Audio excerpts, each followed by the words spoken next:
Mon âme exalte le Seigneur, exulte mon esprit en Dieu, mon Sauveur. Il s'est penché sur son humble servante. Désormais, tous les âges me diront bienheureuse.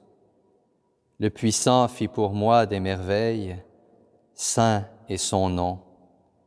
Sa miséricorde s'étend d'âge en âge sur ceux qui le craignent. Déployant la force de son bras, il disperse les superbes. Il renverse les puissants de leur trône. Il élève les humbles. Il comble de biens les affamés, renvoie les riches les mains vides. Il relève Israël, son serviteur.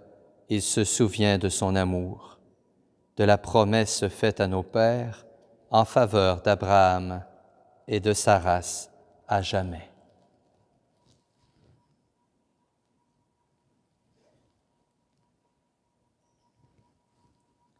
Frères et sœurs de l'unité pastorale de la Croix-Glorieuse, bonjour. Je me trouve dans l'église Immaculée Conception, une église évidemment dédiée à la Vierge Marie, une église à laquelle je suis très attaché puisque c'est ici que j'ai été ordonné prêtre. Il y aura cela 12 ans demain, lundi, le 18 mai.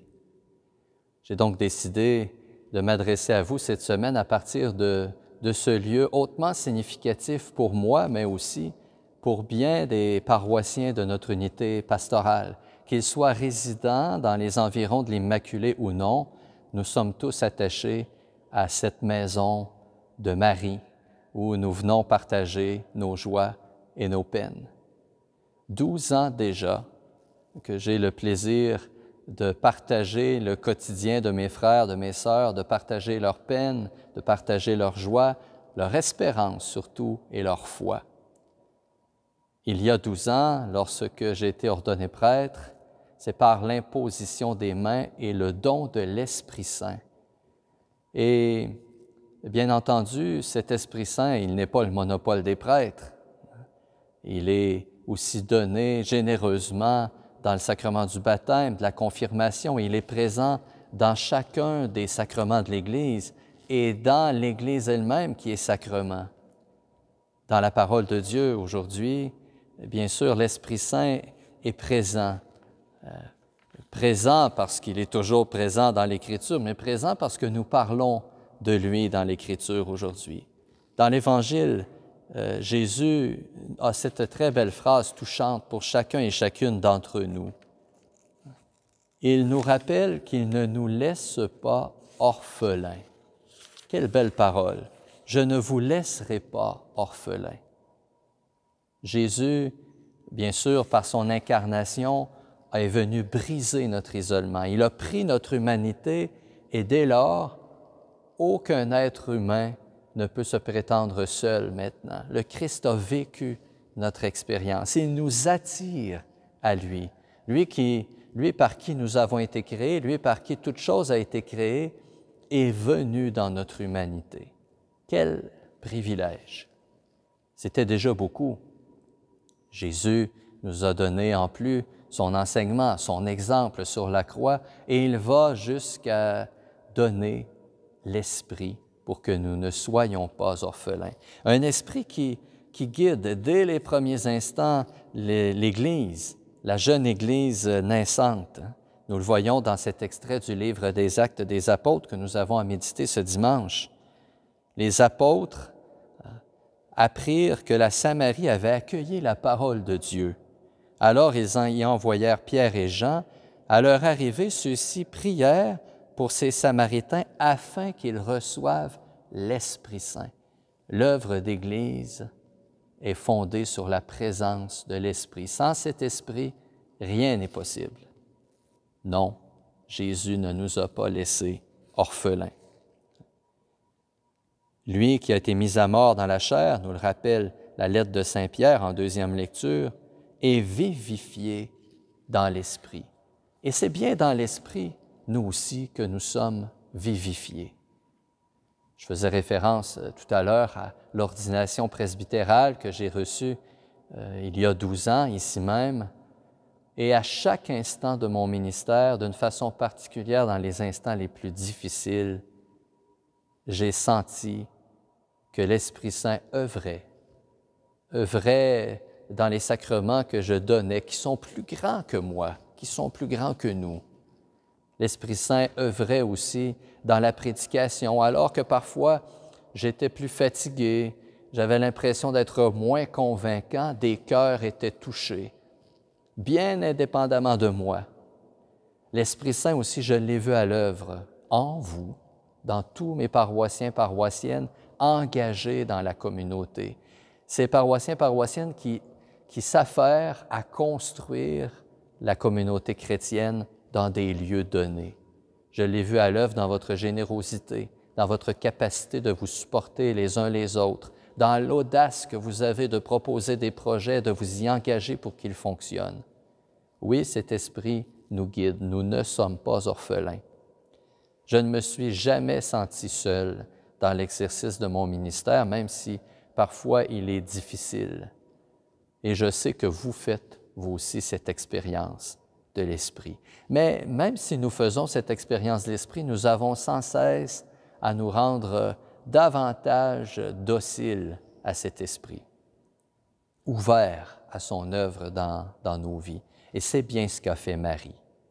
Et c'est pourquoi il nous fait toujours bon de nous retrouver en sa compagnie, de prier avec elle, inspirés par son oui, par son engagement dans le projet de Dieu pour l'humanité. Laissons-nous guider par elle et laissons nos cœurs s'ouvrir à cette présence plus grande que nous, qui vit en nous et qui cherche à vivifier le monde par nous, par notre engagement. Nous avons tenté depuis le début de la pandémie, du confinement, poussé une fois de plus par l'Esprit, de vous offrir des moyens innovateurs de vous unir les uns aux autres dans la foi, pour nourrir votre espérance et pour continuer de faire communauté autrement. Alors, comme j'en ai pris l'habitude, je me permets de vous rappeler quelques activités qui vous seront offertes cette semaine. D'abord, ce soir, dimanche, 17h, vous aurez l'occasion de vous unir à nous pour la prière des vêpres.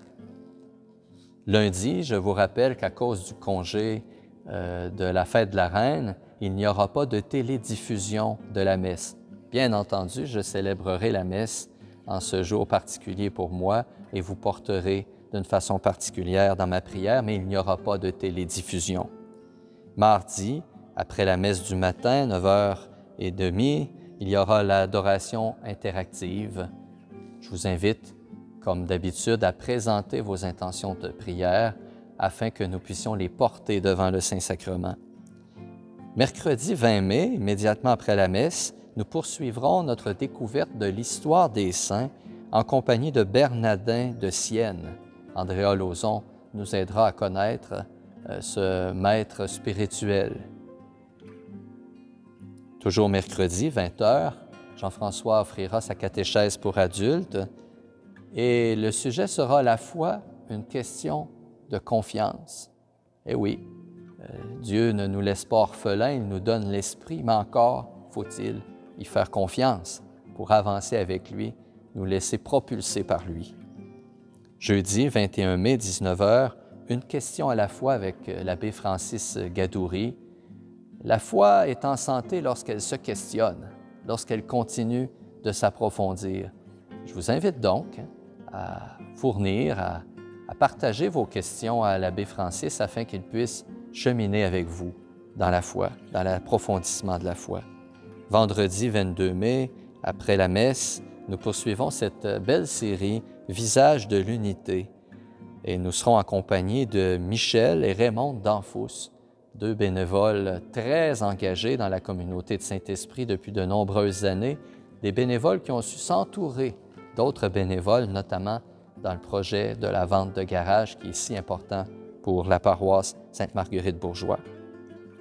Samedi, 23 mai, 9h25, l'adoration interactive, bien sûr, à partir de l'Église Saint-Esprit, où, une fois de plus, nous confierons au Seigneur nos intentions de prière, celles que nous portons pour nous-mêmes, mais aussi celle que nous portons pour les personnes qui comptent sur nos prières. Frères et sœurs, nous avons reçu un don incroyable au jour de notre baptême, un don qui nous a été confirmé au jour de notre confirmation, un don qui m'a été fait dans l'ordination, un don qui entraîne une multitude de dons dans l'Eucharistie, dans la prière communautaire, le don de l'Esprit Saint. Cette semaine, je vous invite à être attentif à cette présence plus grande que vous-même, à cette présence qui est à l'œuvre en vous et qui vous rend capable d'être des témoins crédibles. N'hésitez pas à prier l'Esprit Saint. N'hésitez pas à lui demander de vous guider, de vous inspirer aussi et de vous pacifier. Nous aurons l'occasion dans les semaines à venir d'en parler de l'Esprit Saint et de prier avec ces belles paroles du Veni Creator, qui nous rappellent tous ces dons magnifiques que l'Esprit nous fait.